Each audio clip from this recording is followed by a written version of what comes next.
ಜಮೀನಿಗೆ ಪ್ಲಾನ್ ಮಾಡಿಕೊಡಲು ವ್ಯಕ್ತಿಯೊಬ್ಬರಿಂದ ತಾಲೂಕು ಪಂಚಾಯತ್ ಇಒ ಒಬ್ಬರು ಲಂಚ ಪಡೆಯುತ್ತಿದ್ದ ವೇಳೆ ಲೋಕಾಯುಕ್ತ ಅಧಿಕಾರಿಗಳ ಕೈಗೆ ರೆಡ್ ಹ್ಯಾಂಡ್ ಆಗಿ ಸಿಕ್ಕಿಬಿದ್ದಿರುವ ಘಟನೆ ಚಿಕ್ಕಬಳ್ಳಾಪುರ ಜಿಲ್ಲೆಯ ಶಿಡ್ಲಘಟ್ಟ ತಾಲೂಕು ಪಂಚಾಯತ್ನಲ್ಲಿ ನಡೆದಿದೆ.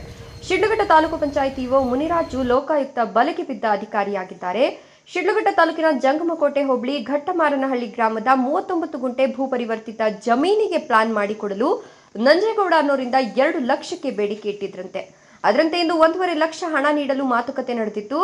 ನಂಜೇಗೌಡ ಅವರು ಮುನಿರಾಜು ಅವರ ಕಚೇರಿಯಲ್ಲಿ ಹಣ ನೀಡುವ ವೇಳೆ ಲೋಕಾಯುಕ್ತ ಅಧಿಕಾರಿ ಮೋಹನ್ ನೇತೃತ್ವದಲ್ಲಿ ದಾಳಿ ನಡೆಸಿದ್ದಾರೆ. ಈ ಒಂದು ಸಂದರ್ಭದಲ್ಲಿ ಡಿವೈಎಸ್ಪಿ ವೀರೇಂದ್ರ ಕುಮಾರ್, ಲೋಕಾಯುಕ್ತ ಚಿಕ್ಕಬಳ್ಳಾಪುರ ಶಿವಪ್ರಸಾದ್, ಇನ್ಸ್ಪೆಕ್ಟರ್ ಮೋಹನ್, ಸಿಬ್ಬಂದಿ ಸಂತೋಷ್, ಸತೀಶ್, ನಾಗರಾಜ್, ಲಿಂಗರಾಜ್, ಗುರು, ಚೌಡಾರೆಡ್ಡಿ, ಪ್ರಕಾಶ್ ಇನ್ನು ಮುಂತಾದವರು ಹಾಜರಿದ್ದರು.